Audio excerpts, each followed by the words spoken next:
আসসালামু আলাইকুম ওয়া রাহমাতুল্লাহ।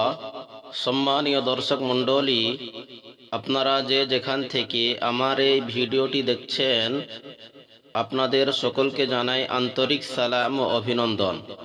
দর্শক, এখন আমি ইলম অর্জন করার দোয়া শেখাবো। আপনারা এই ভিডিওটি শুরু থেকে শেষ পর্যন্ত খুব মনোযোগ সহকারে দেখতে থাকুন।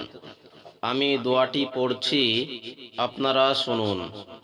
আল্লাহুম্মা ইন্নী আসআলুকা ইলমান নাফিআ।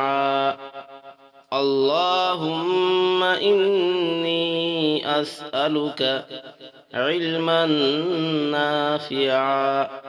আমি আবার পড়ছি, আপনারা শুনুন। আল্লাহুম্মা ইন্নী আসআলুকা ইলমান নাফিআ। আল্লাহুম্মা ইন্নী আসআলুকা ইলমান নাফিআ। অর্থ: হে আল্লাহ, আমি আপনার নিকট উপকারী ইলম প্রার্থনা করছি। দর্শক, আরও নতুন নতুন ভিডিও পেতে আপনারা আমার এই চ্যানেলটিকে সাবস্ক্রাইব করুন এবং লাইক, কমেন্ট ও শেয়ার করতে ভুলবেন না। তাহলে যখনই আমি ভিডিও আপলোড করব, সেই ভিডিওগুলি সরাসরি পৌঁছে যাবে আপনাদের কাছে।